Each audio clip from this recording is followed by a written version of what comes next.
3권 양반편 2장 살육. 첫 번째 이야기. 나이 어린 경원대군이 임금의 위에 오르게 되매 대신들이 빈청에 앉아서 백관을 모아놓고 대비 수렴할 일을 의논하였다. 영의정 윤인경이 먼저 입을 열어 지금 대왕대비전과 왕대비전이 계십니다. 어느 전에서 정사를 들으셔야 하겠소? 하고 좌우를 돌아보니 좌의정 유관이부터 말이 없이 잠자코 앉았는데 우찬성 이연적이 자리에 나앉으며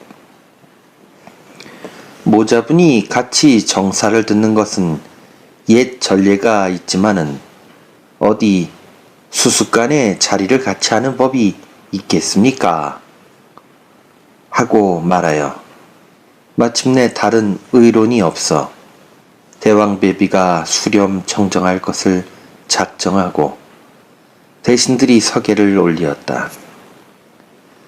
대왕대비가 권세자루를 쥐게 되니 원로 원영 형제가 드날릴 판을 만났으니 다 같이 간사스럽고 또 다 같이 방사스러운 중에 원로는 원영이만큼 조심성이 부족하여 보는 사람에게마다 대군이 임금 노릇하게 된 것이 저의 공이라고 자랑하니 그 자랑은 곧 대역부도한 짓을 하였다고 자수하는 것과 다름이 없는 일이라.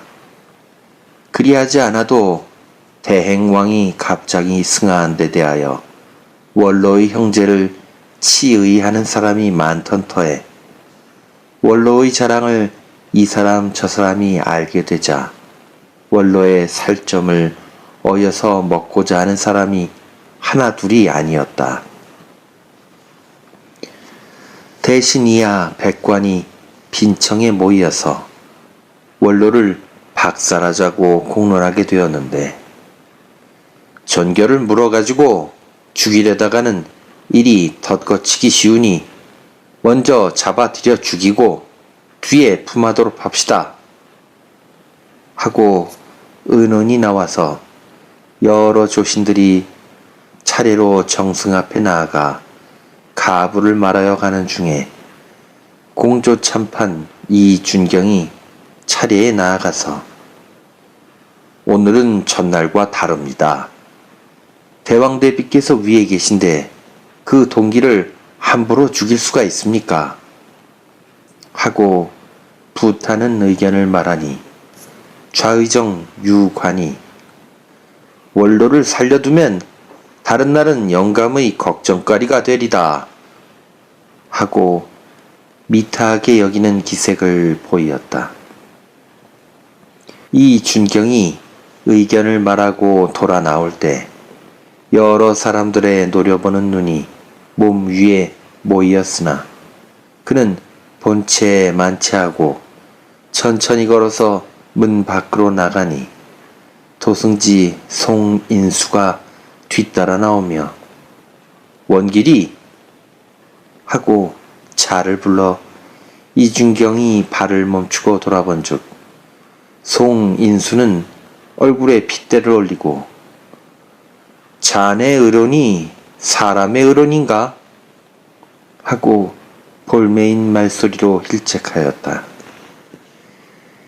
이준경이 당시 벼슬은 비록 아경이나 제보의 물망이 높던 사람이라 그 의론에 무게가 있을 뿐이 아니라 또 그 의론이 난 뒤에 대왕대비에게 화 받을 것을 생각하고 굳세게 주장하고 나서는 사람이 없어서 원로를 당장에 박살하려던 공론이 중지되고 영의정 윤인경 이하 대신이 원로를 논기하되 군기시 첨저 윤 원로는 종사의 대적이요 국가의 화태이오며 이 사람이 비록 자전의 지친이오나 실상은 자전의 원수이오니 속히 원방에 내치시어 신민의 울분한 정을 풀게 하옵소서. 그리하오면 종사의 다행일까 하옵니다. 하고 원로 귀양 보내기를 청하였으니 대왕대비는 즐겨 좋지 아니하여 정부와 삼사가 논집할 뿐 아니라 육조 난관들까지 각각 상소를 올리게 되니 대왕대비도 마침내 할 일 없이 내가 어찌 원로를 아끼어 조정 공론을 무시할까 보냐. 그러나 틈 있는 사람의 소위인가 하여 좋지 아니하였더니 지금 온 조정신하가 다 함께 논죄하는 바에 구태여 고집할 생각이 없으므로 원로의 자원을 쫓아 중도 부척해 하노라 하고 비답을 내리었다. 비답 중에 틈 있는 사람이란 말은 형조판서 윤임을 가리킨 것이었다. 윤가 형제가 윤임을 눈에 가시로 미워하는 외에 좌의정 유관과 이조판서 유인숙을 꺼리고 두려워하였으니 유의정은 대행왕의 지우에 감격하여 진충 보국하려던 사람이고 유판서는 천품이 강직하여 소인 미워하기를 원수같이 하던 사람이다. 이런 사람이 조정에 있고는 윤가 형제가 드날려 볼 희망이 적었다. 원로가 공론에 용납되지 못하여 조정에서 내쫓긴 뒤에 원영은 겉으로 가장 근신하는 모양을 보이나 속으로는 권세 잡을 욕심이 불일듯하여 이기, 임백령, 정순봉, 허자와 같은 소인들과 합심이 되어 미워하는 사람이며 두려워하는 사람들을 일망타진하려고 꾀하였다. 이 기는 병조판서 망에 올랐을 때 유정승이 회방하였다고 원수치부를 하는 터이요. 임백령은 옥매향이를 차지 못하여 윤판서에게 숙감을 품은 터이요. 정순붕은 사림에 화를 못 끼쳐 성화하는 위인이요. 허자는 주심이 부족하여 남에게 끌리기 잘하는 인물이라. 이래저래 원영의 신복이 되어 꾀를 모아가지고 허무한 말과 맹랑한 일로 무함하기를 시작하였다.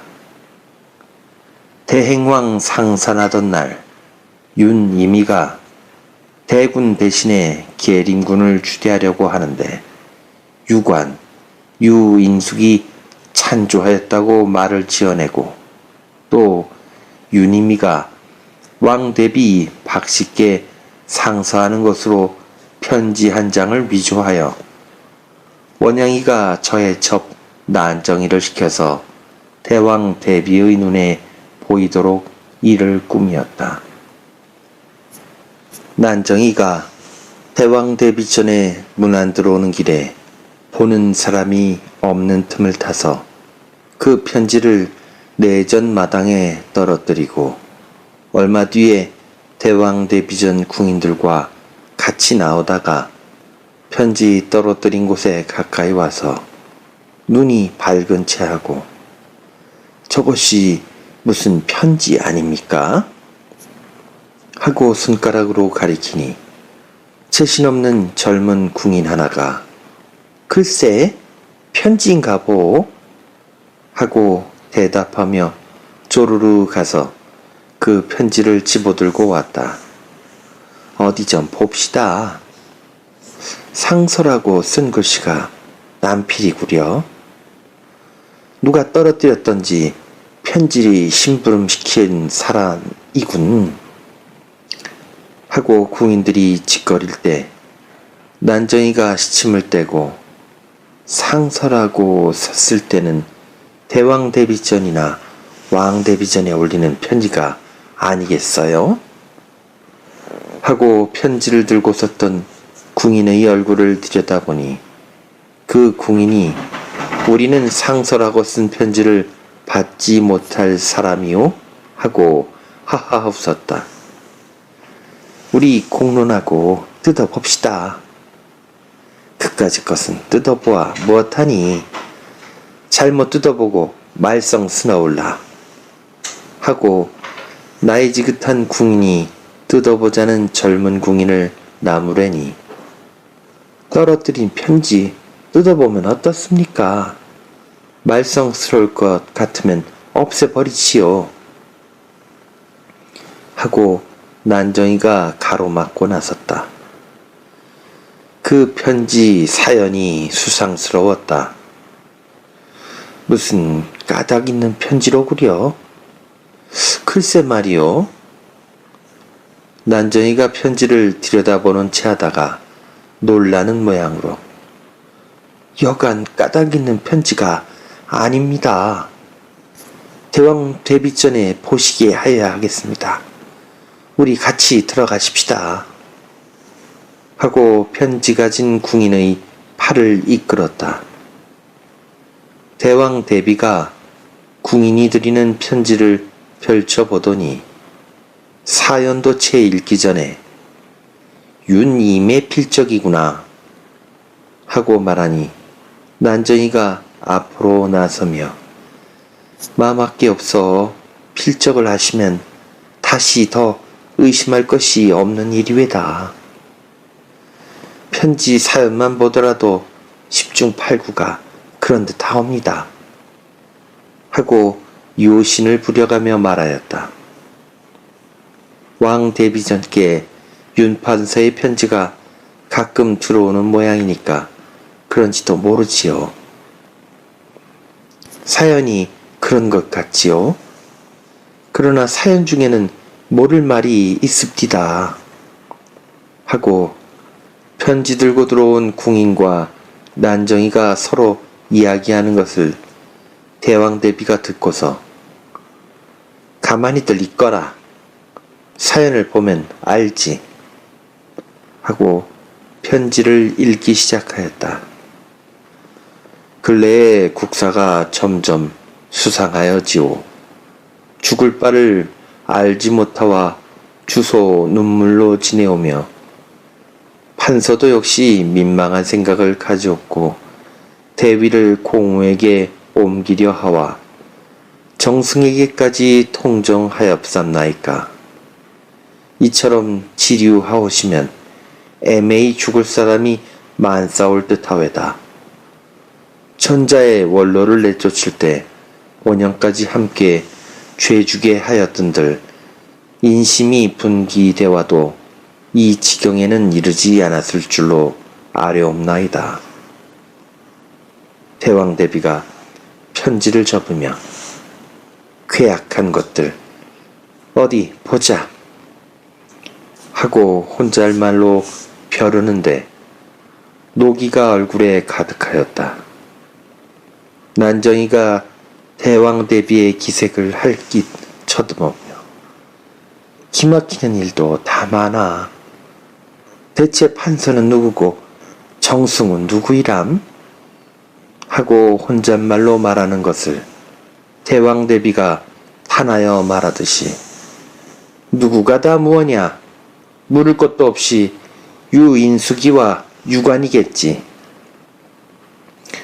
난정이가 네 하고 대왕대비의 말을 대답하고 난 뒤에 다시 옆에 섰던 궁인을 돌아보며 공우는 누구요? 아시오? 하고 물어서 봉성군 대감의 차함이 그렇답디다. 하고 궁인이 대답한 즉 공연히 나불나불 짓거리들 말아라. 하고 대왕대비는 역증을 내어 꾸짖었다. 3권 양반편 2장 살육 두 번째 이야기. 대왕 대비의 밀지가 예조참의 윤원영에게 내리니 그 밀지는 유님, 유관, 유인숙을 죄주게 하라는 것이었다. 윤원영이 즉시로 이기, 임백령, 정순봉, 허자 등과 논의한 후 대사헌 민재인과 대사간 김광준에게 밀지를 보이고 그 속에 이름 적힌 세 사람을 양사에서 논액해 하라고 부탁하였다. 민재인과 김광준이 분주히 주선하여 양사 간관들이 중학에서 제좌하기로 되었는데 죄자하던 전날 허자가 사관은 헌납 100인거를 청하여 저녁밥을 대접하였다. 허자는 100헌납과 경린하여 살고 교분이 있던 까닭으로 별미가 한 가지만 생겨도 나누어 보내거나 청하거나 하는 터였다. 오늘은 무슨 별미가 생겼소? 하고 백헌납이 웃으며 물은즉 별미는 없지만 좀 이야기할 것이 있어서 청하였네. 하고 허자도 따라 웃으며 말하였다. 무슨 이야기요? 저녁밥이나 같이 먹고 차차 이야기하세. 저녁상을 물린 뒤에 허자가 먼저 입을 열었다. 내일은 대간이 밀지를 의논할 철하지? 그런답디다. 그래 자네는 어떻게 할 의향인가? 대간 명색이 밀지를 가지고 대신을 논액할 리야 있겠소. 허허, 자네가 그럴 줄 알았지.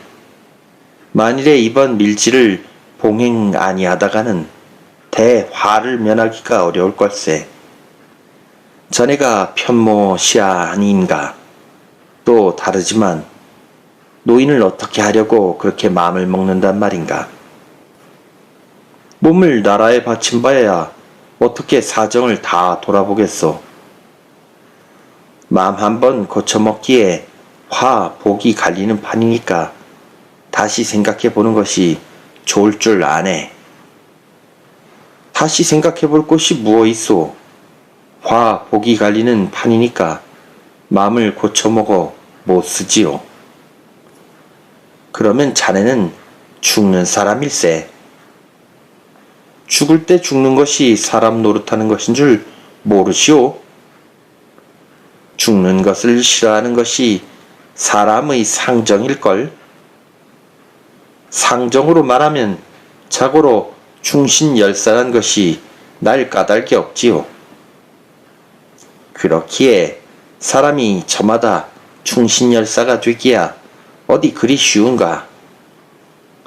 충신열사가 쉽지 못하다고 개 둬야지만도 못하게 살 작정하는 법이 어디 있겠소?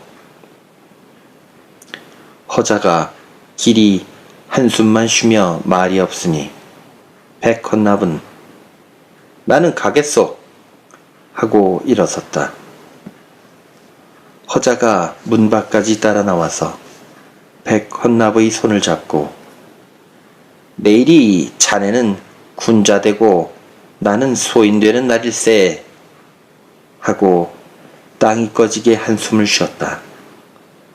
그 이튿날이다.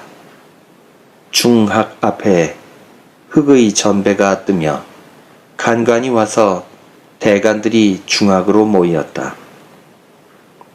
번잡한 죄자 절차를 마치고 원의석을 차리고서 앉았을 때 대사헌 민재인과 대사간 김광준이 밀지에 대하여 말을 꺼내서 지금 대신 몇 사람이 자전의 치의를 받아서 밀지가 모모 재상에게 내리었는데 유언 비어에 궁중이 흉흉한 모양이니 우리가 먼저 반론하여 경하게 처치하여야지.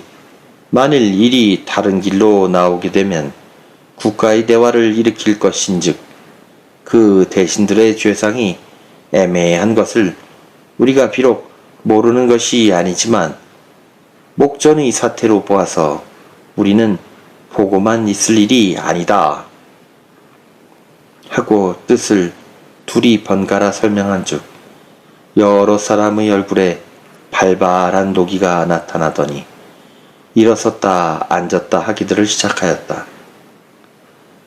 사헌부 지평 김저가 이것이 유님이 하나 까닭으로 나는 일이 아니고 속에는 일대 중연을 어육낼 조짐이 포함되어 있습니다.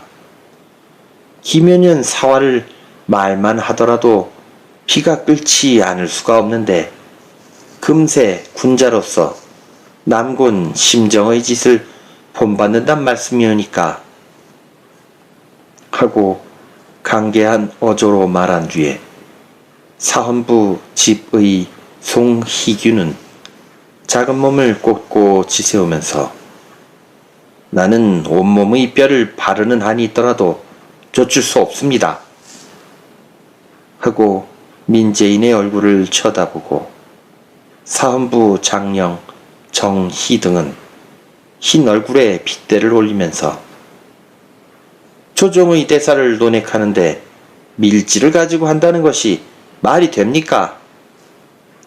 하고 민재인의 거동을 흘겨보았다.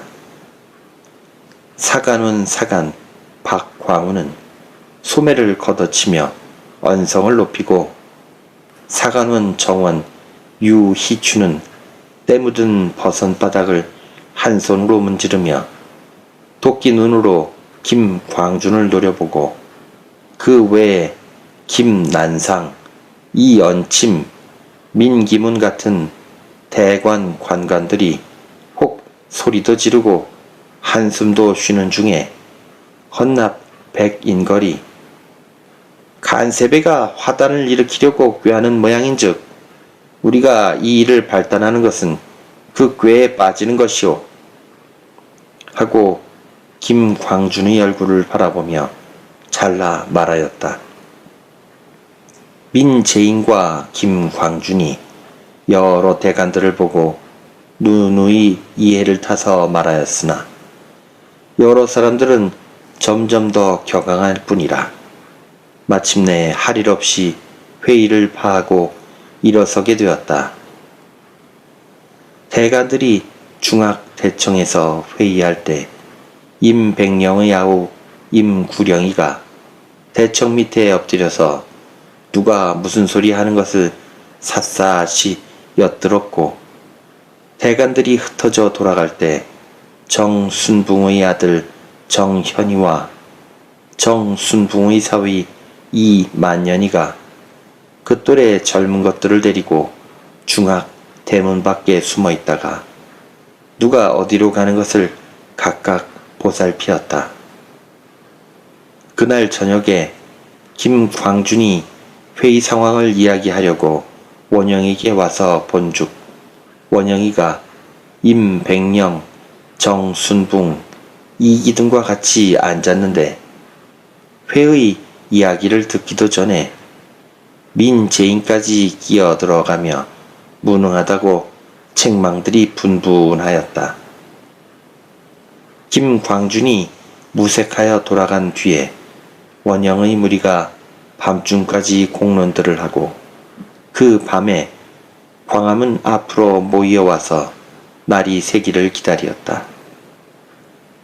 이튿날 새벽에 예조참의 윤원영과 병조판서 이기와 호조판서 임백령과 지중추부사 정순붕과 공조판서 허자 등이 정원에 들어와서 국가 대사가 있다고 고변하고 면대하기를 청하였다.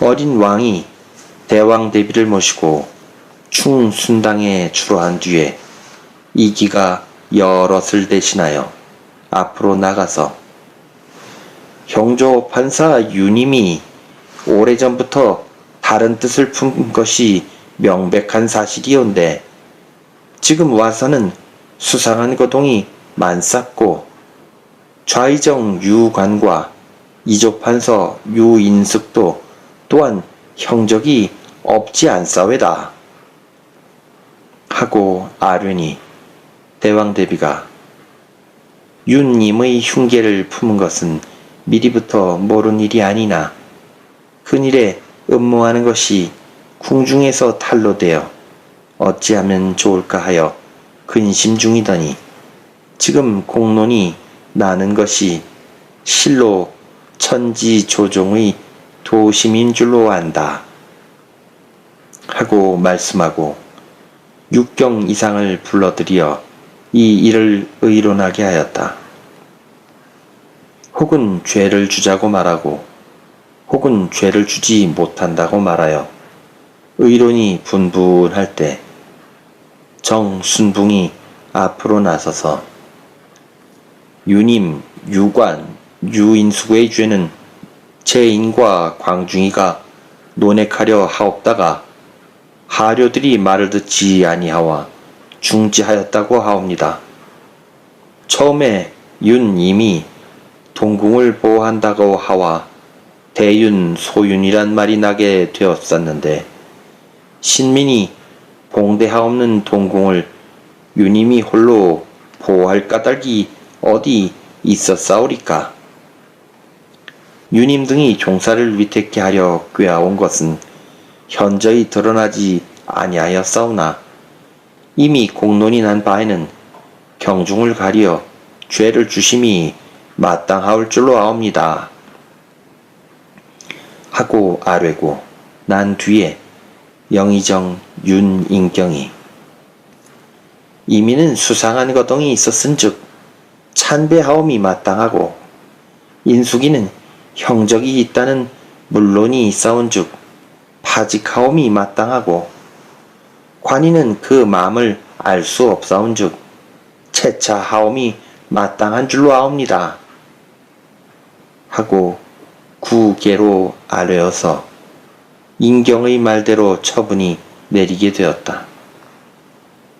이튿날 집의 송희규와 사간 박광우가 민재인과 김광준을 걸어 피혐계를 올리고 민재인 김광준도 인혐계를 올리었더니 좌찬성 이연적이 다 같이 출살케 하기를 청하였다.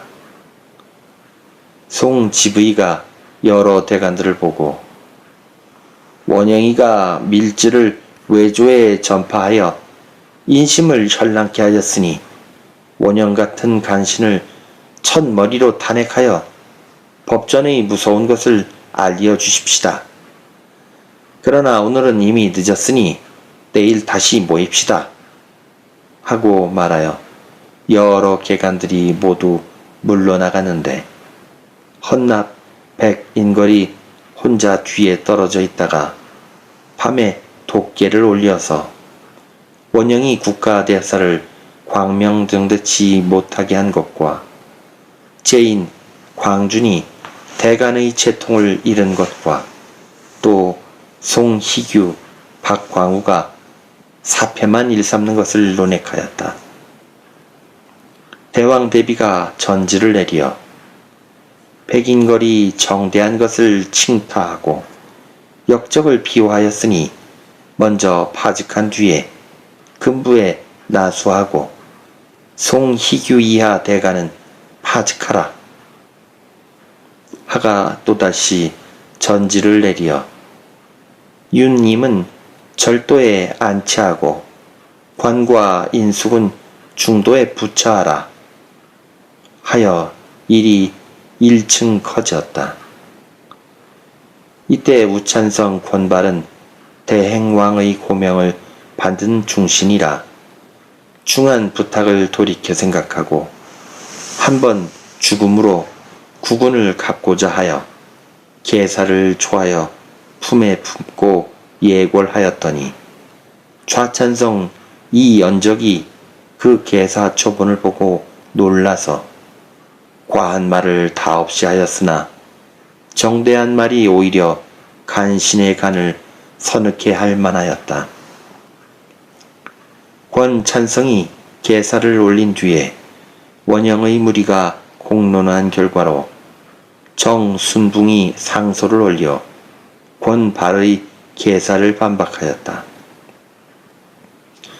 왕과 대왕배비가 또다시 충순당에 전좌하고 원임 대신 이하 충신을 불러들여 순붕의 상소를 돌려보인 뒤에 유님, 유관, 유인숙을 종사의 죄인이라 사약을 내리게 하고 정순동 이하 20여인을 종사에 유공하다고 공신칭호를 내리게 하였는데 이기, 임백령, 허자와 임구령, 정현, 이만년 등은 물론이요 민재인, 김광준 이외 여러 사람들도 공신에 참여하게 되었다. 3권 양반편 2장 살육 세 번째 이야기. 유관은 인망 있는 정승이요 유인숙은 명절 있는 재상이니 다시 말할 것이 없고 유님으로 말하더라도 출신이 무변이요 처자가 국척이라 그 처신이 단정한 선비와는 같지 못하나 큰 범죄를 범할 일이 없는 것은 온 저종이 다 아는 바인데 거동이 수상하다고 하여 성주로 참배하라 하고 불과 사흘 만에 화심을 품었다 하여 남해에 안치하라고 하고 또다시 사흘 뒤에 영모가 있었다고 몰아서 사약을 내리게 하였으니 보통 인정에 해괴하게 생각하지 않을 수 없는 일이었다. 그런데 이때 경기감사 김명윤이 간신의 비위를 맞추려고 비밀히 서계를 올려서 해괴한 일을 더욱 해괴하게 만들었다. 김명윤은 전날에 학행과 지조가 있다고 혈량과에까지 천거되었으나 혈량과가 학과된 뒤에 형세가 비루 막심하여 전우가 두 사람같이 편한 인물이라 그 석에는 계림군이 유님 영모의 주인이니 속히 처치하여야 하고 나이 어린 봉송군도 역시 미리 조치하는 것이 좋다고 말한 것이었다. 계림군 유는 당시 종실 중에 명예 있는 사람일 뿐 아니라 유님의 생질인 까닭으로 원로 원영의 말밥이 된 것이니 처음에 윤가 형제가 부원을 주작하여 계림군의 이름이 사람의 입에 오르내리게 되었을 때 그의 처남되는 사람이 도망하라고 혼하였다. 이 장공과 같은 사람도 망명하여 온전하였는데 종실한 사람쯤 도망한 것을 누가 그리 대단히 알고 찾겠소. 도망하시오. 계림군이 마음에 그럴싸하게 생각하여 첩에게 의논하니 그 첩이 도망하지 말라고 말리었다. 남의 집 종이 매를 맞게 되었을 때 도망하다 붙잡히면 매를 더 맞게 되는 법입니다. 도망할 생각 마십시오. 계림군이 또 마음에 그럴싸하게 생각하여 앞을 보아가며 어떻든지 할 생각으로 하루하루 지나는 동안에 일이 차차 급하여졌다. 그 처남이 대장부가 소견 없이 여자의 말을 고지 듣고 있다가 화를 당하다니 말이 되지 않는 일이오 하고 구박하다시피 하여 계림군은 모야무지에 서울서 도망하였다. 계림군을 잡으러 갔던 금군이 빈손으로 돌아와서 도망한 연유를 고한즉 원영의 무리는 죄가 있으니까 도망한 것이라고 떠들며 체포하라는 명령을 각도 각군에 내리었다. 고변에 고변이 뒤를 이어서 안세우란 경망한 자가 유님의 집 계집종 모린이를 잡아 바치며 고변하되, 유님이가 영모를 꾸밀 때에 권례에 들여보내는 편지를 모린이가 전하였고, 유님의 영모를 그첩 옥매양이가 아는 까닭으로 이미 귀향길을 떠날 때 창의 문 밖에 앉아서 그 사위 이 덕응을 보고, 옥매양을 데리고 가지 아니하면 나의 일이 전부 탈로 될 염려가 있으니 곧 말을 태워 내게로 보내라 하고 말하는 것을 모린이가 들었은즉 이것은 다 모린에게 물어보면 알 것이라고 하여 옥매양과 이 덕응이 모두 잡히어 갇히게 되었다. 전 주서 이 덕응이 나수된 뒤에 그 아우 문응이가 임백령을 가서 보고 형을 살려달라고 애걸한즉, 백령이가 문응의 사람이 변변치 못한 것을 알고 유님이 영모한 것이 척확하다고 말하고 또 봉성군을 옹립하려고 한 일이 있었다고 분명히 말만 하면 비단 살뿐이 아니라 공신의 참회까지 될 수 있지 하고 깨었더니, 문웅이가 그 말을 덕응에게 전하여 덕응은 그 말을 고지 듣고 살아나갈 욕심에 무복하기 시작했다. 이 덕응의 친한 친구 수찬 이 휘의 이름은 이 덕응의 구초에 나서 잡히게 되니, 이 휘의 친구 이조 정랑 이 중렬이 화가 몸에 미칠 것을 두려워서 평일 휘와 상종할 때 시휘에 걸리는 말이 있는 것을 가지고 고변하여 몸이 빠지려고 생각하고 그에 붙인 이 윤경에게 말한즉, 윤경은 죽는 것도 아깝지만 친구는 팔지 못하느니라 하고 붕어의 의리를 말하고 금지하고, 또 그의 숙부 이 준경에게 말한즉, 준경은 친구를 위해 죽는다는 것도 생각해 볼 일이거니와 너는 부형이 재당한 처지라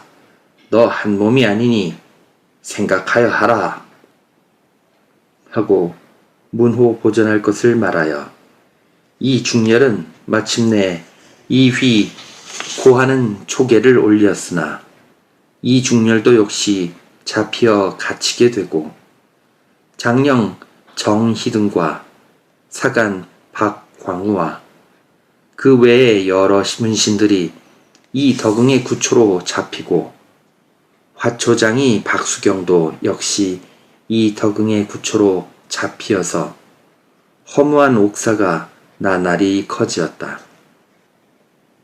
이때 죄인들을 국문하는 국청은 대궐 안에 설치되었었다. 대행왕의 제궁을 모신 빈전이 지척에 있건만은 이기, 임백령, 허자 등이 추관으로 죄인을 국문할 때 방자하고 무엄하게 행동하여 사가 사랑해서 종의 죄를 다스릴 때보다도 더 심한 일이 많았다.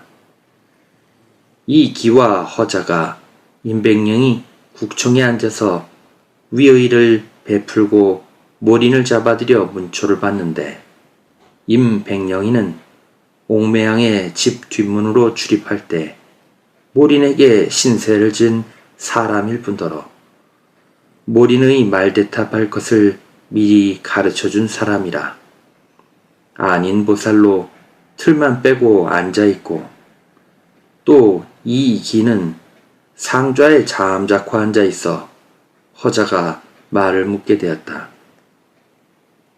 허자의 큰 말소리는 고사하고 모린의 작은 목소리도 아래 위로 들리건만 나장이가 중간에 서서 위에 말을 받아내리고 아래 말을 받아 올리었다. 그년이 저의 상전의 편지를 가지고 권례에 드나든 일이 있다느냐? 혹시가다 있었답니다. 편지를 가지고 들어오면 누구를 주었다느냐? 왕대부전 나인의 무수리를 주어서 그 나인의 손을 거치어 왕비대전에 올리게 했었답니다. 무수리는 한 사람이라느냐? 한 사람, 아니, 예, 한 사람뿐입니다.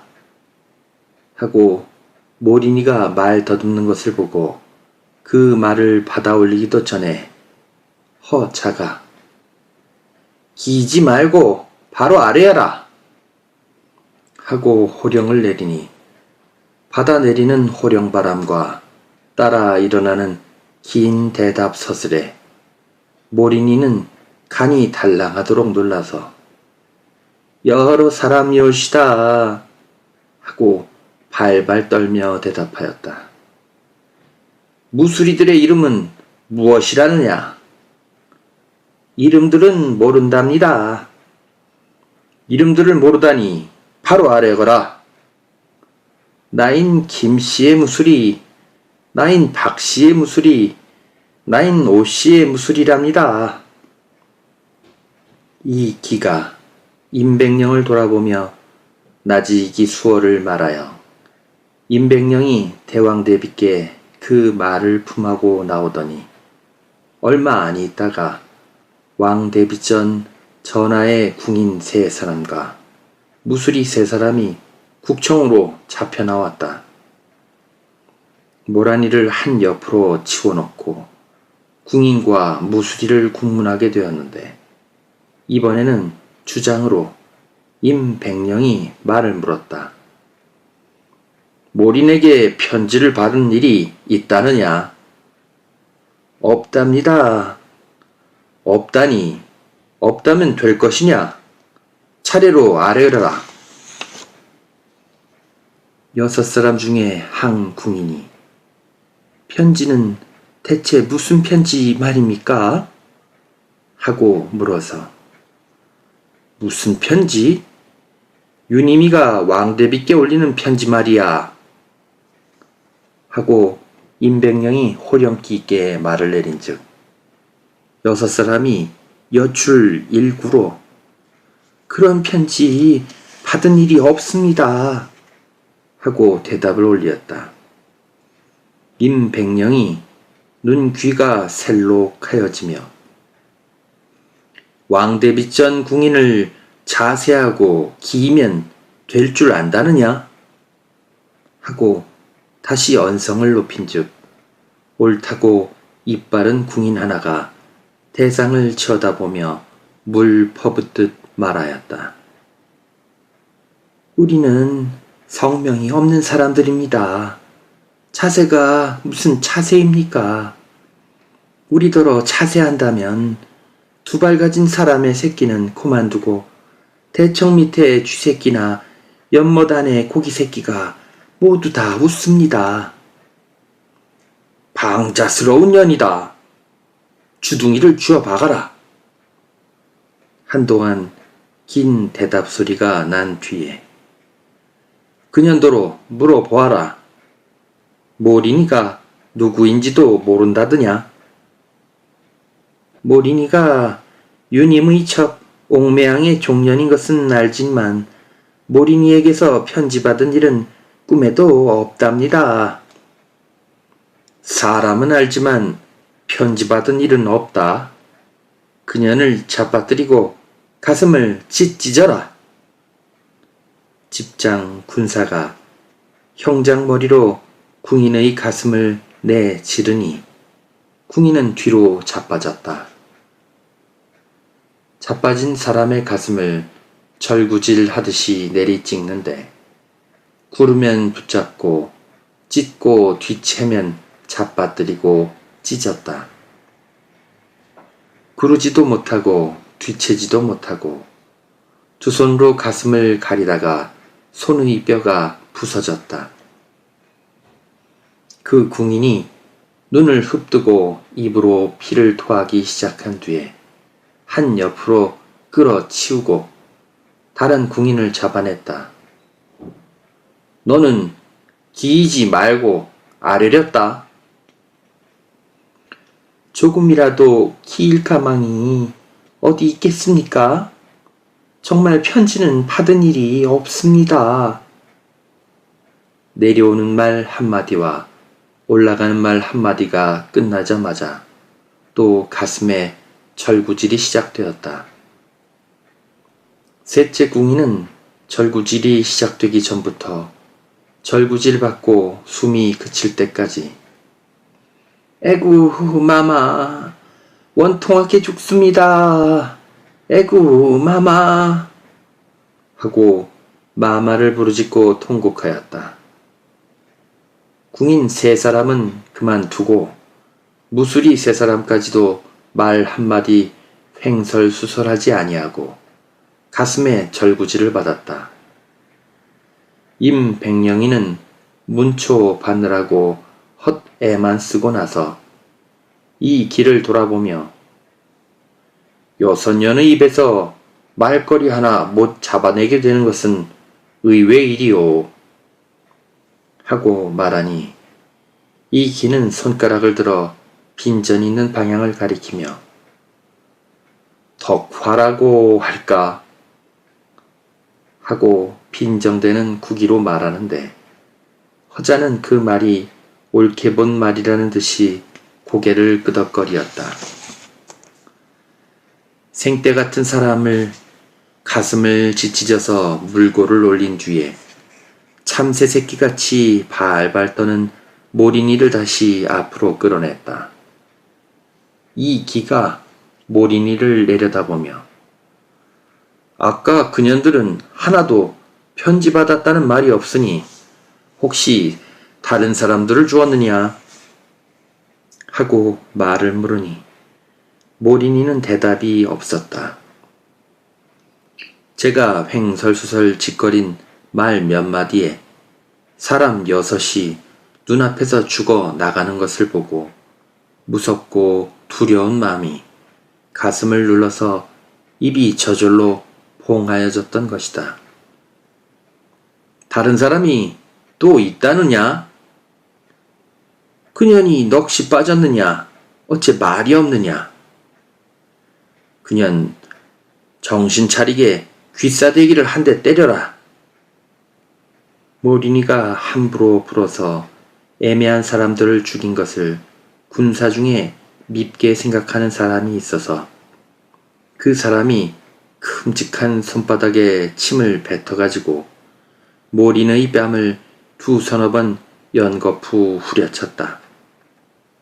당장에 부풀어 오른 뺨을 모린이가 손을 포개 누르면서 죽어 치만 하외다 하고 우는 소리 하는 것을 임백령이 듣고 화증이 나는 듯이 누가 저더러 지만을 두라는가 말을 하란 말이지 매혹한 것이다 하고 혀를 차니 모린이가 아프고 무서운 중에도 심정이 상하는 모양으로 임백령을 쳐다보며 6사람을 소인네가 죽이지 아니했습니다. 대임 태감마님은 아르시겠지요? 하고 말한 뒤에 한 손으로 2 눈을 가리고 울기 시작하였다. 임백령이 그년 우수년일세 누가 저더러 사람을 죽였다나 하고 이기를 돌아보며 눈짓하니 이기가 우는 모린을 내려다보며 호령하였다. 맨망스러운 년이다. 쓸데없는 주둥이 놀리지 말고 눕는 말이니 바로 아뢰어라. 편지를 준 사람이 있느냐 없느냐? 모린이가 대답이 없이 울기만 하였다.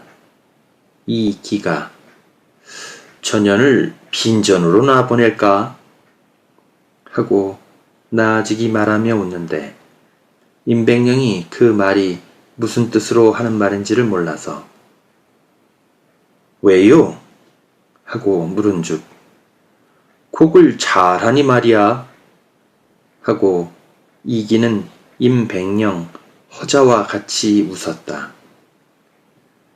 모리는 인제 더 물어야 소용없을 모양이니 고만 두고 옥매양이나 한번 잡아들여 봅시다.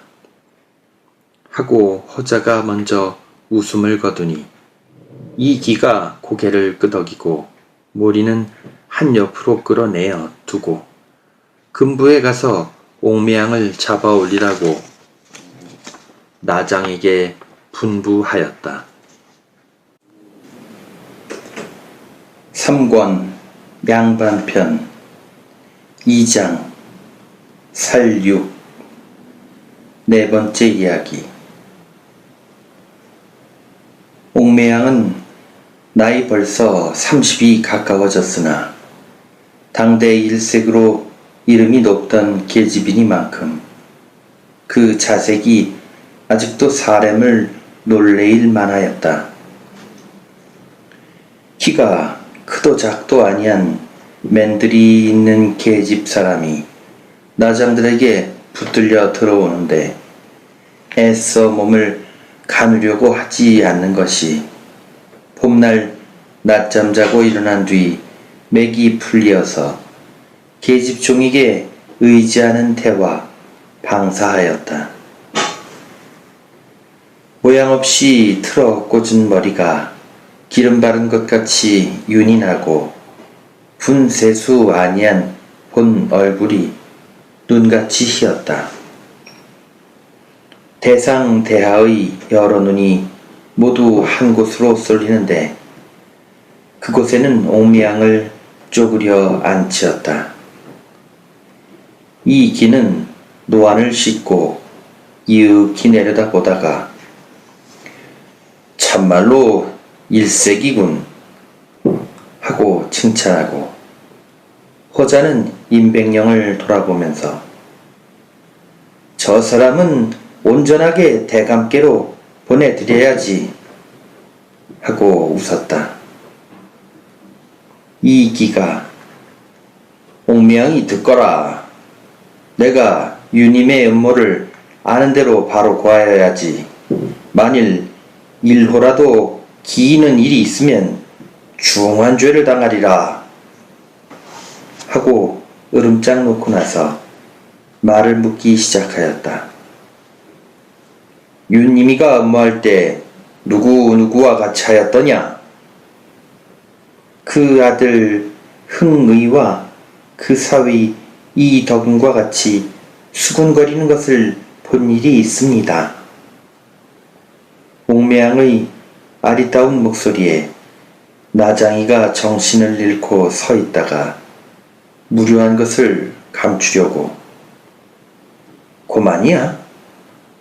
하고 쓸데없는 말을 묻고 나서 그 말을 받아 올리었다.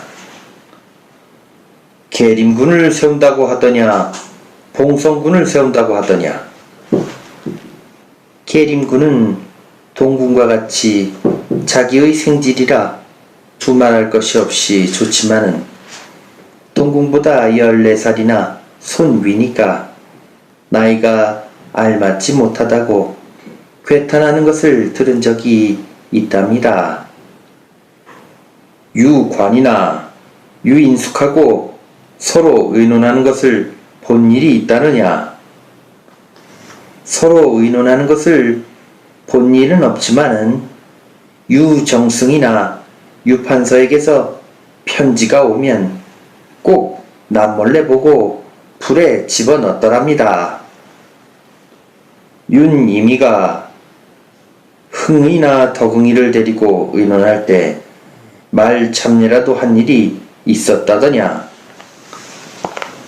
항상 자리를 피하였답니다.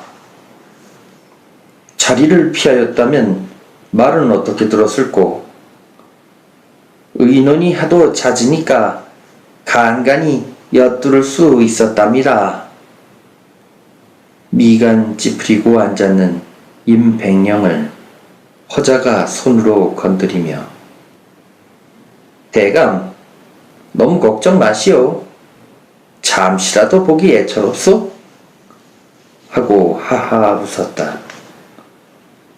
유니미가 대역 부도의 큰 죄인으로 몰리는 판이니 그의 첩인 옥매양이 아무리 계집 사람의 몸이라도 옥사에 관련이 있어 국문까지 받게 된 바에는 다소의 곤욕을 면하기가 어려울 것이지만 옥매양이가 처음부터 유니미가 죄에 있다고 무과였을 뿐 아니라 임백령이 알뜰히 두어한 까닭으로 옥사가 끝나기까지 털끝 하나 다치지 아니하였다.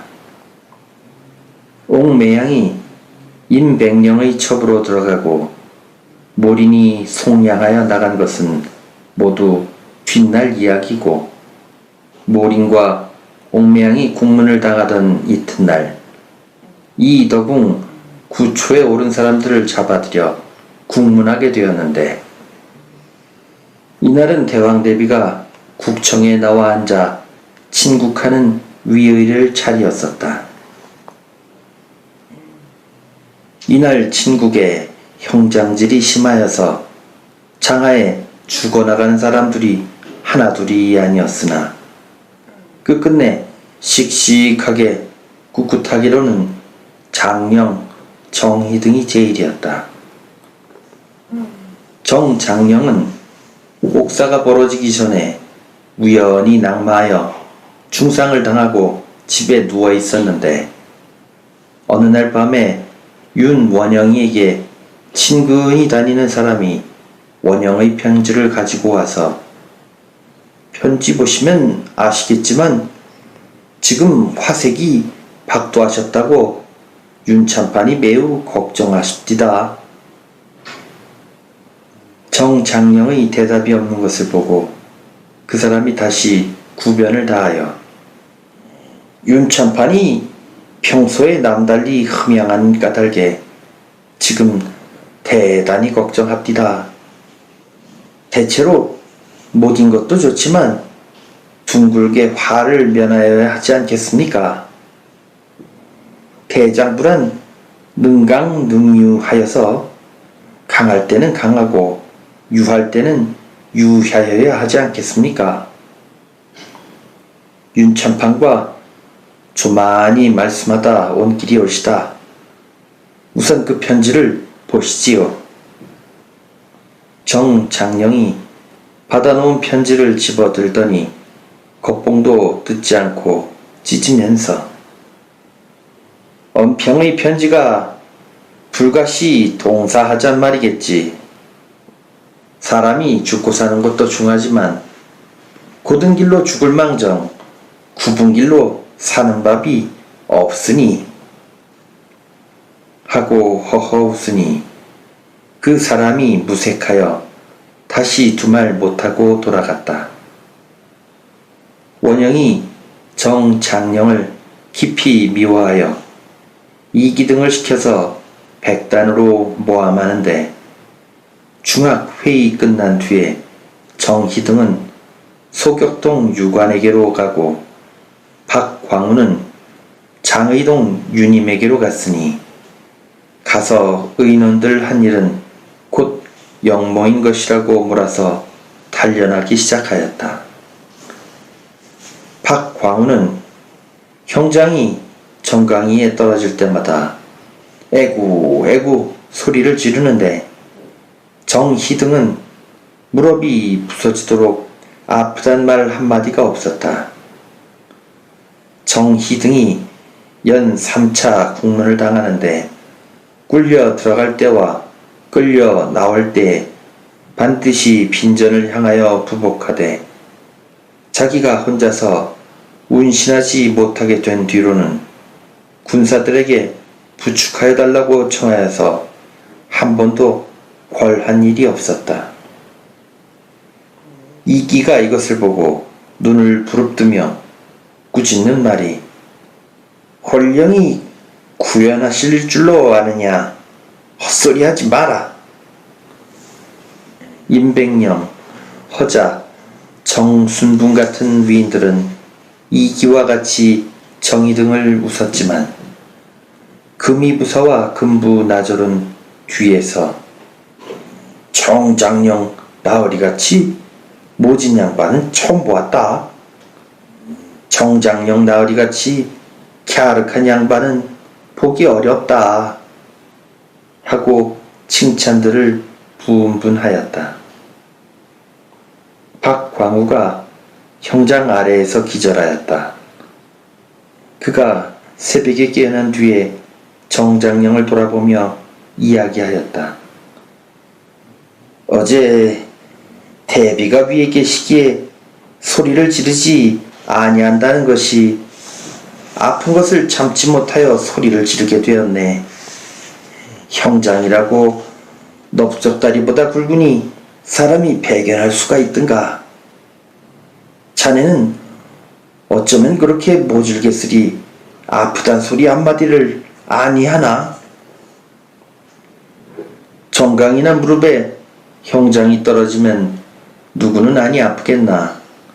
그렇지만 제궁이 가까이 계신 터에 소리 지르기가 황송하여서 죽기 하나고 참았을 뿐이지.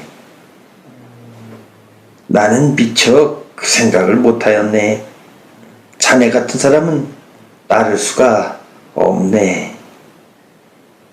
옆에서 이야기를 듣던 옥졸들은 모두 눈물을 흘렸다. 정장령이 목이 말라서 옥졸을 보고 물 한 모금 얻어먹을 수가 있겠소? 하고 청하여 옥졸이 선뜻 네, 갖다 드리지요. 하고 일어서는데 한 구석에 누워있던 화초장이 박수경이 옥졸을 불러서 자기 집에서 들여준 배 몇 덩이를 정장령 나으리께 들여달라고 청하였다. 이 덕응이 배를 보고 먹고 싶은 생각이 나던지 나 한 덩이 주게? 하고 손을 내어미니 박수경이 눈을 부릅뜨며 글 읽었다는 위인이 함부로 무고하여 집안을 도륙내고 살림에 화를 끼치니 괴악한 사람이요. 나는 전에 그렇게 알지 아니하였더니 참말로 괴악하오. 무슨 낯을 들고 지하에 가서 윤 판석께 보일 터이요. 정장령 나으리께 드리는 배를 당신에게는 줄 수 없소. 하고 이 덕응을 꾸짖고 나서 정이등과 같은 국문을 당하였으니 죽어도 한이 없다. 하고 혼잣말하였다. 이튿날 박수경이 국문을 당하였다. 윤희미가 아들 홍의 사위 덕응이와 같이 역종모의 하는 것을 옆에서 들었다니 들은 말을 아뢰어라. 들은 말이 없답니다. 덕응의 입에서 말이 났는데 없다면 될 것이냐? 쳐라. 호령 한 번에 형장질이 시작되었다. 에구, 에구. 말을 아뢰겠다느냐? 헐장없이 되우 쳐라. 신칙 한 번에 살이 터지고 피가 흘렀다. 에구, 에구. 인제 아랜다느냐? 그래도 못 아랜다. 흉악한 놈이다. 당근질 기구를 들여라. 찢어라. 호령이 내리며 불에 단 쇠조각 빛이 살이 타고 기름이 끓었다. 에구 에구 죽겠네. 에구 에구. 금이군사 중에 박수경의 친구 아들이 하나 있어 보다가 민망하여 동여매인 박수경의 옆으로 가까이 와서 넌지시 말씀 아니하다가는 큰일 날 터이니 아무렇게나 생각나는 대로 말씀을 하시오. 하고 권하니 박수경은 기운 없이 고개를 흔들었다. 그래도 말을 못 아랜다느냐? 어서 말씀하시겠다고만 하시오. 하고 그 군사가 다시 권하여도 박수경은 여전히 고개를 흔들었다. 허허, 참으로 말 못할 흉악한 놈이다. 쇠를 빨갛게 다려서 버썩버썩 찢어라. 애구소리도 못하고 입만 딱딱 벌리던 박수경이 나중에 아이쿠 한마디에 숨이 그치었다. 계림군이 안변 황련산 속에 중이 되어 숨어 있다가 마침내 발각되어서 서울로 잡혀와서 앞슬 단군 외 갖은 형벌을 다 당하고 나중에 할 일 없이 무복하여 달포 동안 끌어오던 옥사가 겨우 결안되었는데 장하에 죽은 사람들은 말하지 말고 유관, 유인숙, 윤임은 부관 참시를 당하고 계림군은 창형을 당하고 이덕응, 이휘는 효수를 당하였다. 백인걸, 유희춘 외 여러 사람은 원찬을 당하고 이중렬, 김저 외 여러 사람은 삭탈을 당하고 그중 가볍게 파직을 당한 것은 권발, 송인수 등 여러 사람이었다. 이때 정희 등과 박광우는 악형 아래 거의 다 죽게 되었으나 아직 목숨이 붙어있는 까닭으로 박광우는 황해도 봉산으로, 정희 등은 평안도 용천으로 각각 정배되었는데 박광우는 겨우 돈임은 밖을 나가서 숨이 그치고 정희 등은 귀향길을 떠나게 되었다.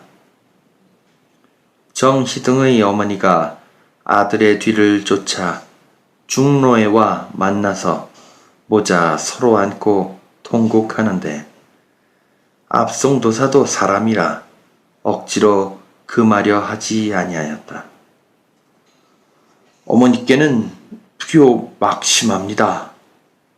하고 정희 등이 먼저 눈물을 거두고 내가 평생에 정직한 것을 지키다가 마침내 정직한 것으로 화를 입었으니 마음에 부끄러울 것이 없다.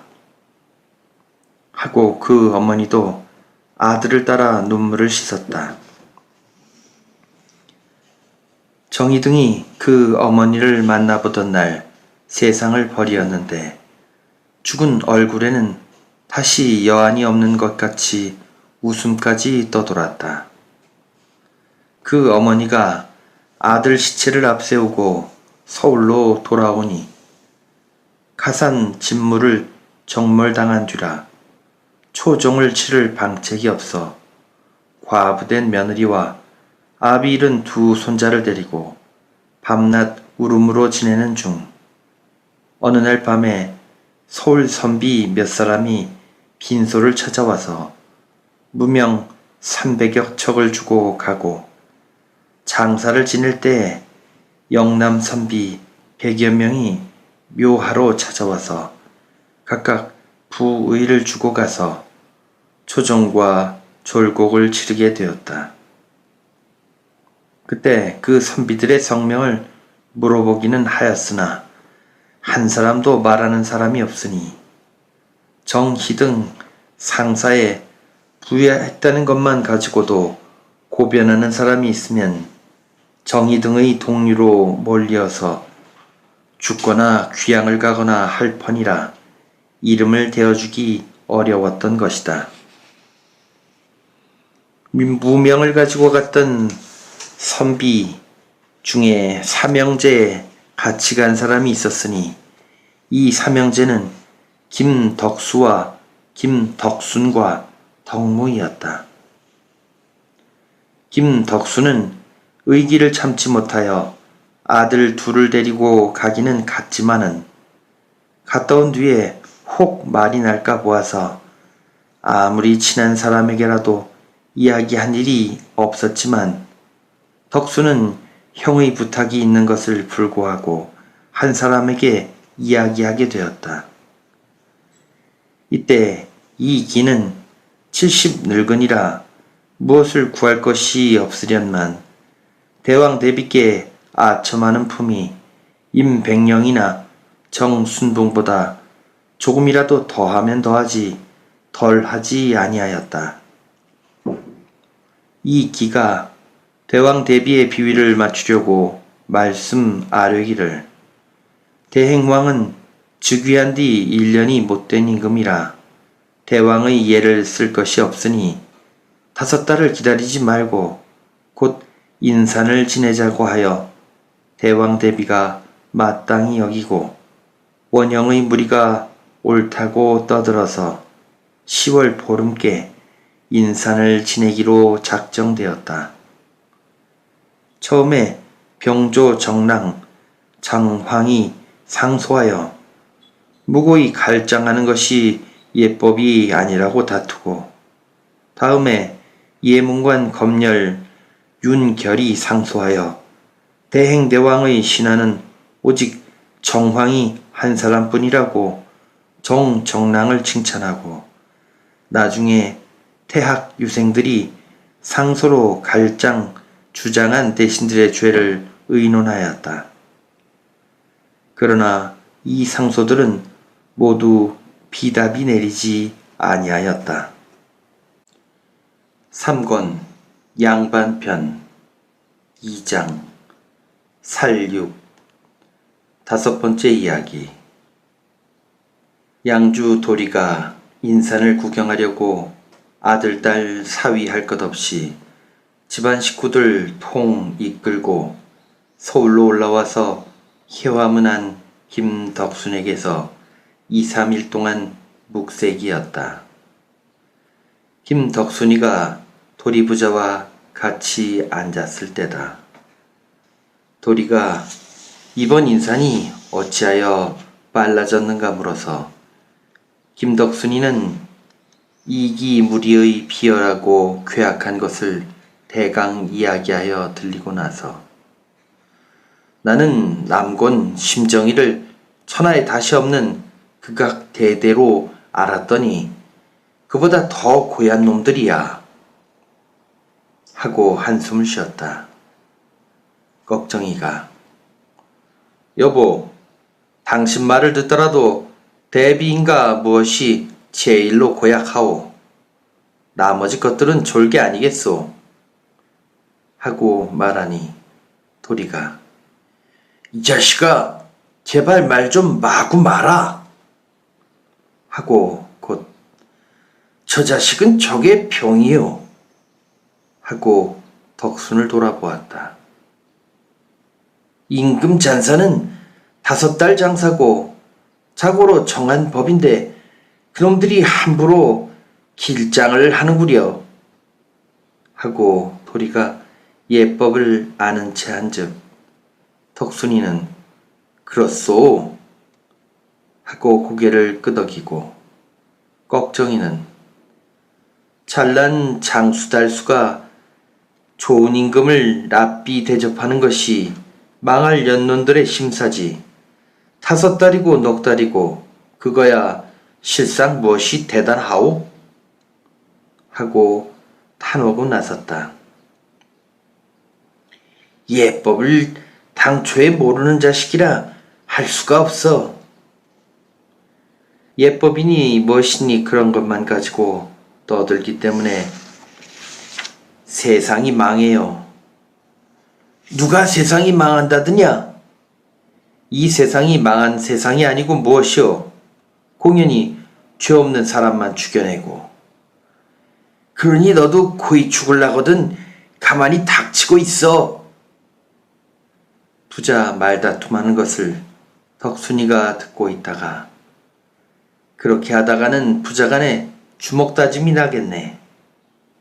하고 웃으니 도리가 예법만 없으면 저 자식이 좋게 주먹 다짐이라도 하지요. 하고 역시 웃었다. 인산날이다. 인산기구까지 전과 같지 못하였다. 길거리에는 지송하는 인민들이 무더기를 지어 섰는데 도리가 이것저것 좋은 곳을 찾아다니다가 늙은이 20-30명이 한무디기 지어있는 곳에 와서 끼어 서니 도리 뒤를 따라오던 도리의 집안 식구들은 한 옆에 따로 뭉치어 섰다. 축산마도 망하게 만들었다.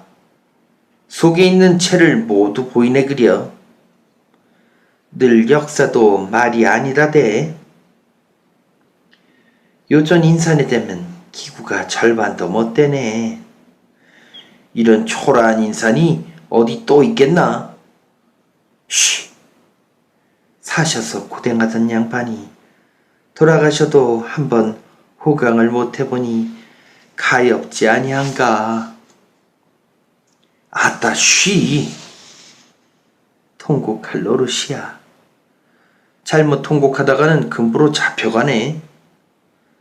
눈물 흘리는 것도 죄란 말인가. 이번 국상에는 뚱땅거리고 노는 놈이 상 받을 놈이라네. 기가 막혀.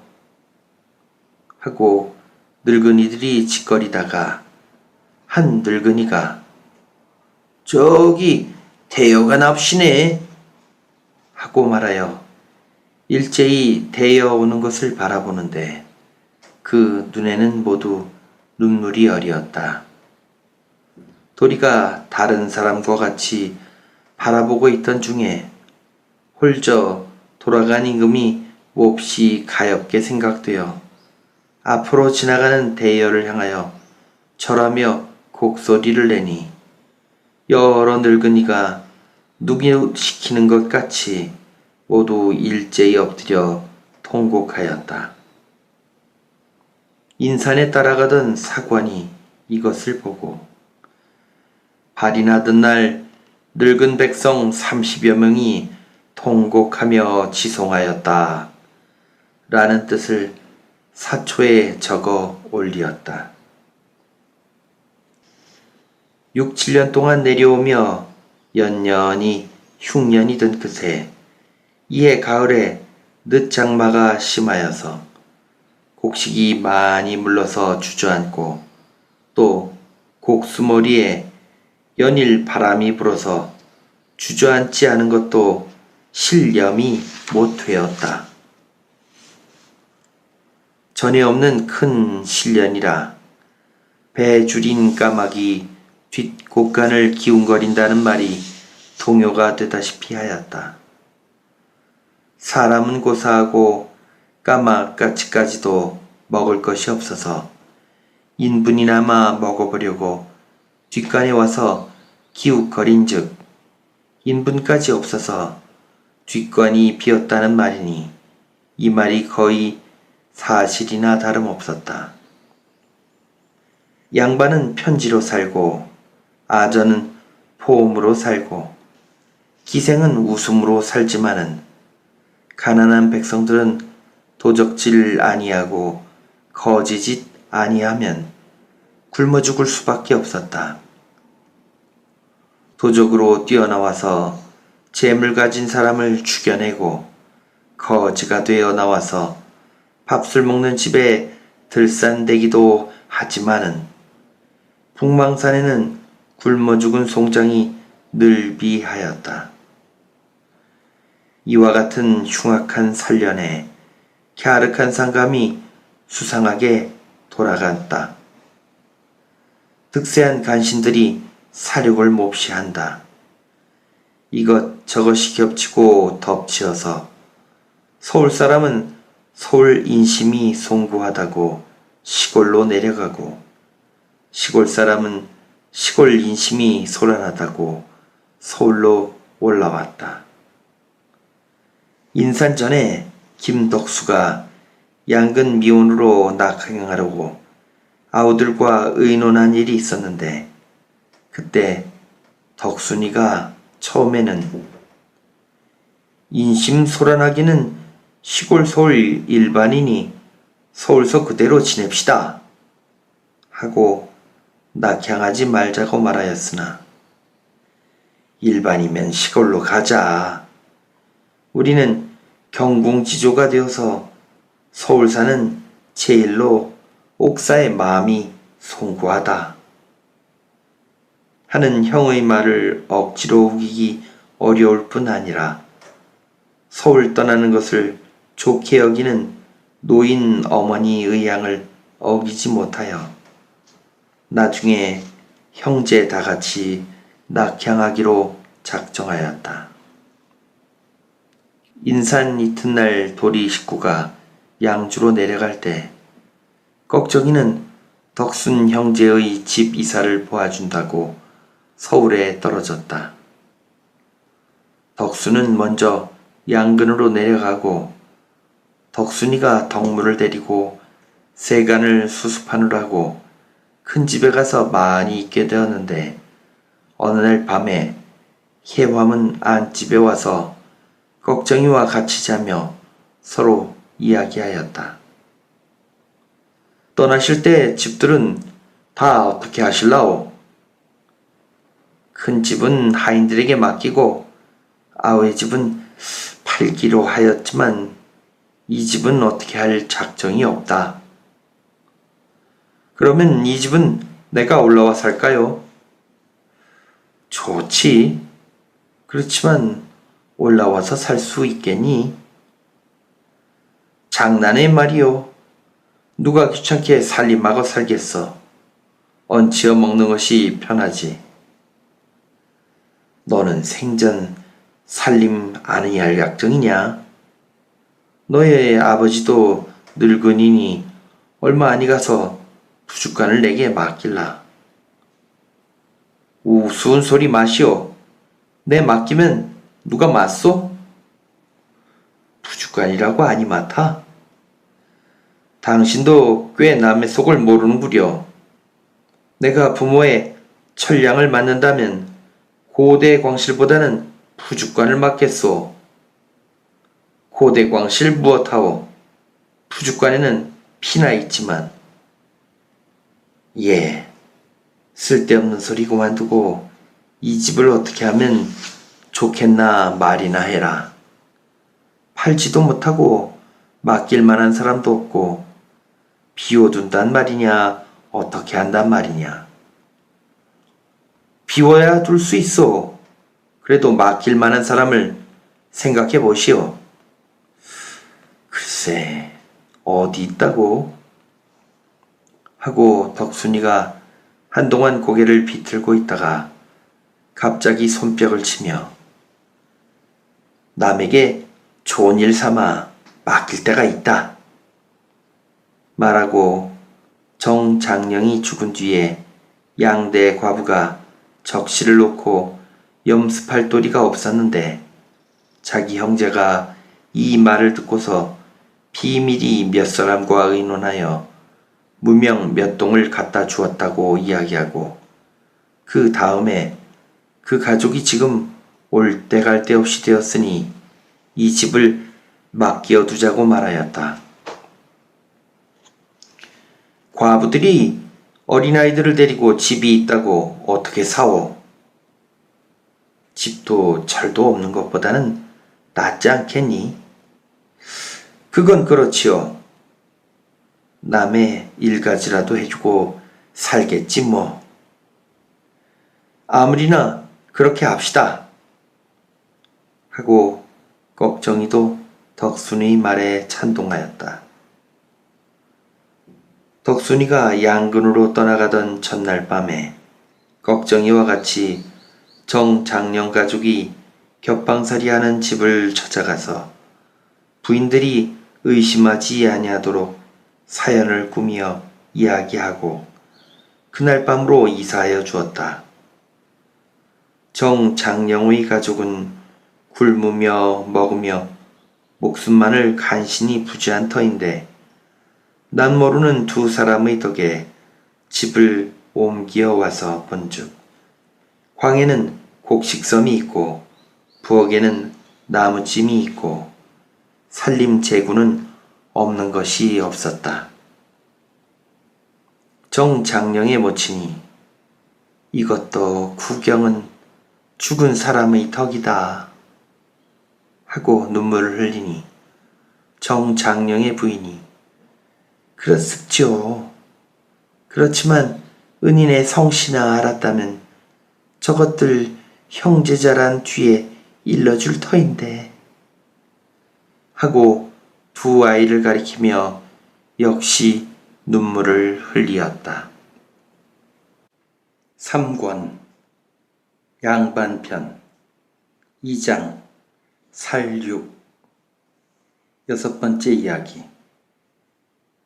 옥사에 살육을 당한 사람들의 집은 거집안 정장령의 가족과 같이 비참한 처지를 당하였었다. 초종 장사에 부조한 사람들까지 간신들에게 취부되어 크면 죄, 작으면 미움을 받은 까닭으로 친척들까지 모르는 채 하는 판이라 서로 도와줄 마음이 있는 사람이라도 화받을 것이 겁이 나서 선뜻 도와주지 못하니 의외의 은혜를 받아서 집간이라도 의지하게 지내게 된 정장령의 가족은 도리어 다행한 축이었다. 유관, 유인숙, 유님은 가장 중한 죄인으로 몰린 까닭에 가산 정몰은 고사하고 처자 노륙까지 당하였다.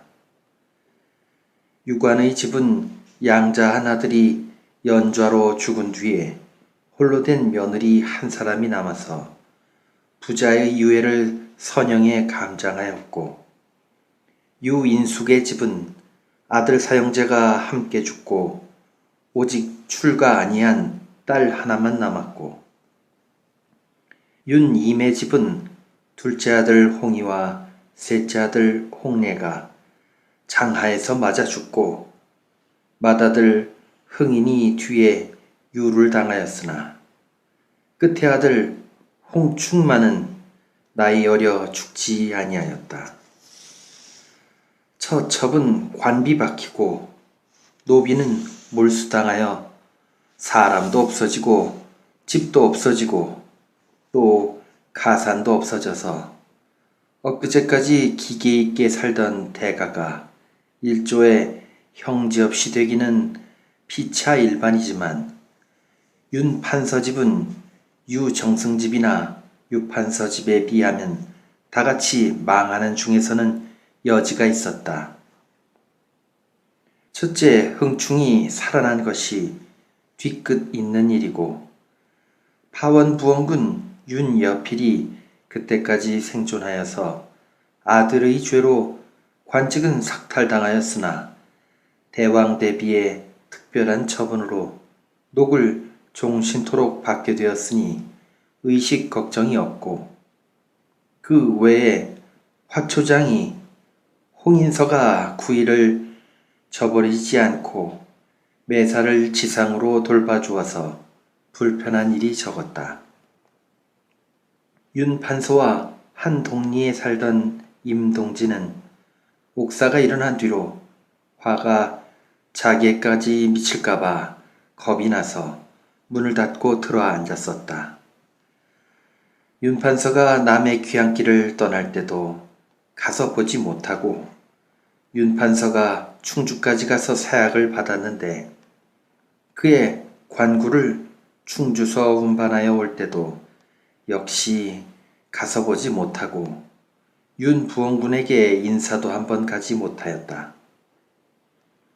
임동지가 쥐야 심려에 밤잠도 편히 자지 못하는 것을 그의 아들 임형수가 알고 심려 말으십시오. 이를 당하게 되면 당하는 것이지요. 미리 심리하실 것이 없습니다. 하고 위로하듯이 또는 가나듯이 말하였더니 임동지가 눈을 크게 뜨고 일을 당하다니 우리가 당할 까닭이 무엇 있는가? 하고 섰는 아들을 쳐다보았다. 그러면 더욱이 심려할 것이 없지 않습니까? 글쎄, 엄평이를 잘 알지 않는가? 알지요. 요새는 더러 찾아가는 보는 것이 좋지 않을까? 찾아가서 무슨 청이나 한다면 창피하지만 그저 신방에 두는 것은 상관없지 않아? 임형수는 대답이 없이 섰다가 나중에 걱정 없으니 그렇게 심려 마십시오 하고 그 부친의 말을 막았다. 옥사가 대강 끝이 나도록 임형수 부자는 관련되지 아니하였다. 임동지는 그래도 뒤를 염려하여 죽은 사람들의 가족을 찾아보지 말라고 그 아들에게 신신당부하고 그 아들이 출입할 때는 반드시 어디 가는 것을 물었다. 어느 날 임형수가 조반에서 나왔다가 다시 출입하려는 것을 보고 어디를 가려느냐? 하고 물었다. 경호를 좀 보고 오겠습니다. 서소문한 이 전한 말이지. 얼마 전에 이기가 이황을 논개하여 삭직을 시켰더니 이기의 조카 이원록이 이황이 같이 염퇴하는 사람을 죄주면 사론이 불복한다고 말하고 또 임백령이 이황이 같은 사람을 죄주면 먼저 죄받은 사람까지 모두 원통하게 죄받았다는 풍설이 날 것이라 말하여 이 기가 10여일 만에 다시 이황이는 시비를 아는 위인이오니 삭직 처분은 거두시기를 바랍니다 하고 품하여 서용하라는 처분이 대비께 이날 내렸다. 임동지는 이황이 삭직된 것은 알았지만 다시 서용이 된 것은 아직 모르는 터라. 삭직당한 사람을 찾아다니는 것이 좋을 것 없지 않아? 그 사람 오늘 다시 서용되었습니다. 서용이 되었어? 그래 인사를 가려는가? 인사 겸 찾아보려고 합니다. 좋겠지. 임형수는 말은 하지 못하나 속으로 그 부친을 딱하게 생각하며 말을 타고 서소문 안을 향하였다. 임형수가 이황을 찾아왔을 때 자리에 다른 손이 없었다. 임형수가 서용 초부는 감축할 일일세 하고 올곧게 인사하지 아니하고 자네는 제법 시비를 아니까 쓸만한 사람이야 하고 농으로 말을 붙이니 이황이 웃고 대답이 없었다. 주객이 잠자코 한동안을 지난 뒤에 주인의 도리를 차리려는 것 같이 이황이 먼저 입을 열었다. 인사 발인날 반차에 참여하지 못하게 된 것이 비록 나의 죄가 아니라 할지라도 황송한 마음을 지금껏 금할 수 없어. 자네가 그날 문 밖에 나가서 망곡하였다더 그래? 안연히 집에 앉아 있을 수가 없어서 문 밖에 나갔었지. 그러면 도리는 다 하였지. 황송할 것이 없네. 원래 재능 없는 위인이 활로에 나서기가 불찰이니까 수이 시골로 내려가서 문 닫고 들어앉을 작정이야.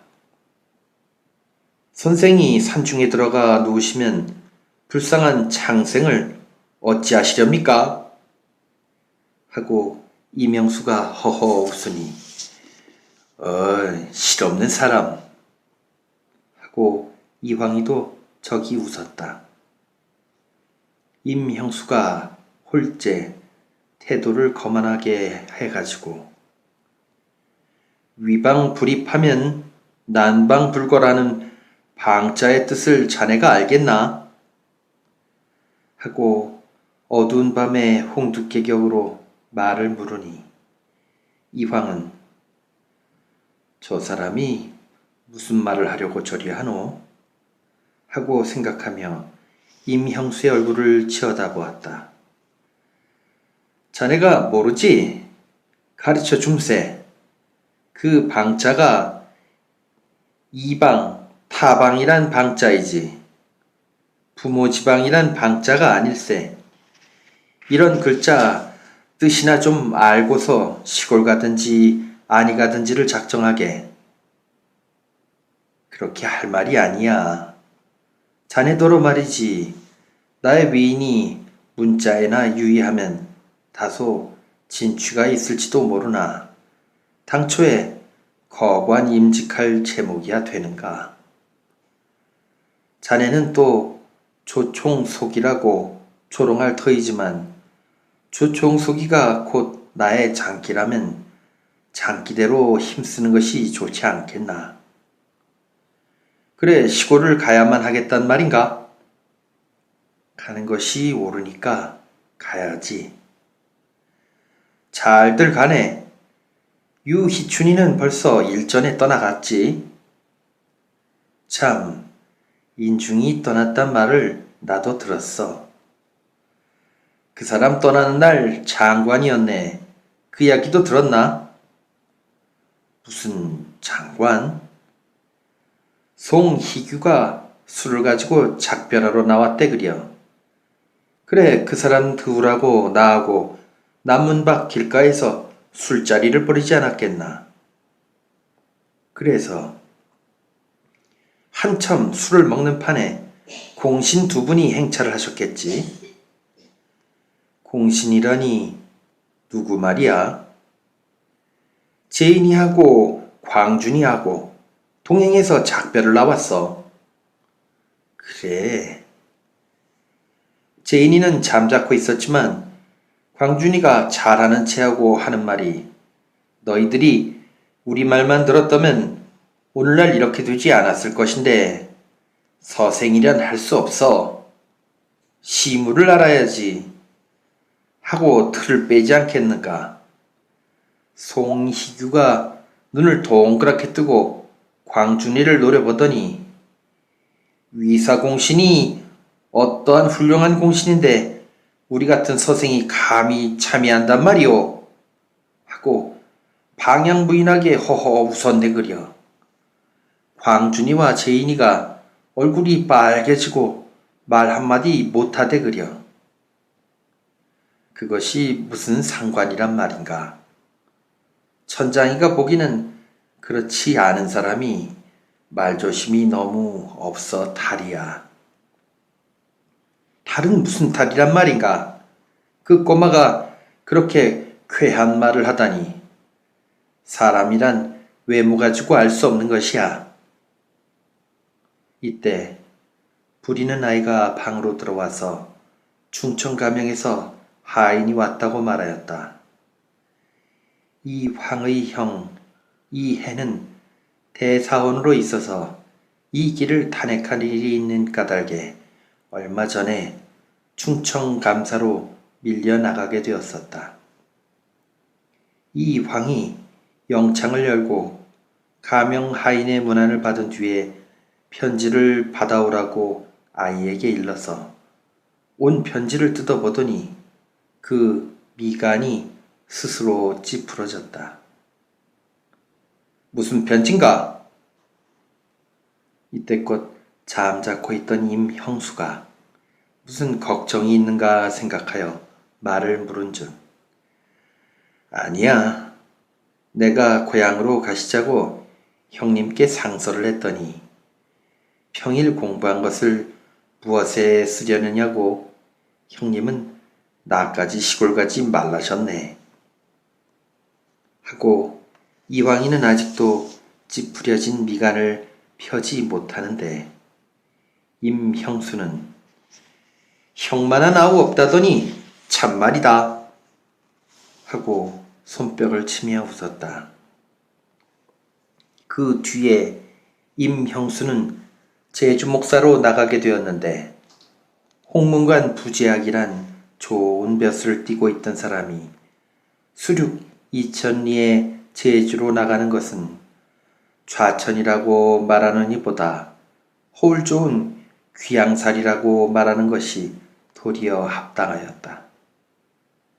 그러나 임형수는 소란한 조정에서 구차히 나를 보내다가 큰 바다를 건너게 되어서 시원한 맘이 없지 아니하였다.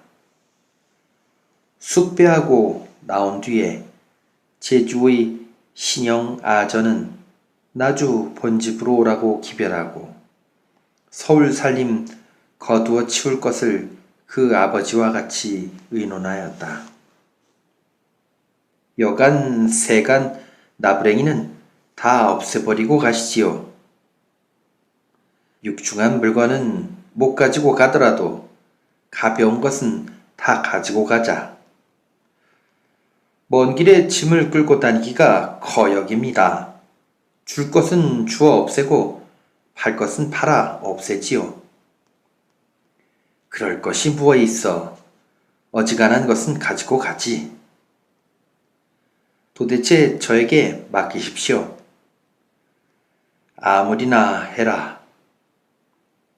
임형수가 모든 세간을 헌신짝 없이 하듯이 처치하는 것을 그의 아버지는 아까워하면서도 아들이 어려워서 간섭하지 못하다가 임형수가 타고 다니던 말을 팔려고 할 때 말까지 없앨 것이야 무엇 있나? 하고 책망하듯이 말하였다.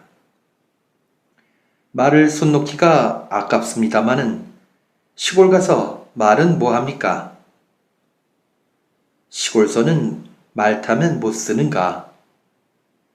탈 때 되면 또 생기겠지요. 좋은 말을 구하기가 어디 쉬운가? 아깝더라도 없애버리는 것이 편합니다. 대체 별 사람이야. 하고 임동지가 마침내 그 아들의 말을 우기지 못하여 말은 구경 팔아 없이 하게 되었다. 윤원영이 임형수를 미워하는 까닭에 이조 판서 임병영에게 당부하여 제주 목사로 내쫓게 하여 놓고 임형수가 작별 갔을 때는 영감 같은 분을 제주로 보내다니 말이 되나요? 내가 이 판 보고도 말을 하였어. 지금은 이왕 그렇게 되었으니까 조변 섞여야 할 수 없겠지만 아무쪼록 수의 내직으로 옮기시도록 주선하여 보리다. 하고 도리어 생색을 내려고 하였다. 임형수가 총총히 수하고 일어서려는 것을 작별로 술이나 한 잔 자시고 가오. 하고 붙들어서 임형수는 원영의 술 대접을 받게 되었다. 주객이 각각 몇 잔씩 마신 뒤에 원형이 여보, 영감, 나는 주량이 적은 사람이라 대작하기가 어려우니 영감 혼자 자시오. 하고 방자한테를 보이기 시작하니 임형수는 술이란 운세 먹는 것인데 혼자 무슨 맛이겠소. 영감이 더 잡숫기 어렵거든 그만 상을 치우라시오. 하고 듣기 좋은 말로 거절하였다. 그러면 영감 두 잔에 나 한 잔씩 먹읍시다. 한 잔에 한 잔이 아니면 수작되지 않습니다. 영양이 불급이라 수작의 도리를 차리지 못하니 용서하고 이 잔부터 두 잔에 한 잔으로 셈합시다. 자, 어서 자시오. 하고 술잔을 들어서 권하니 임형수가 여보시오, 영감. 하고 그 술잔을 받아 앞에 놓고 손에 목을 대고 목 베는 신용을 내면서 영감이 이렇게 하려는 생각을 먹지 않으신다면 영감이 주시는 술을 양껏 먹으리다.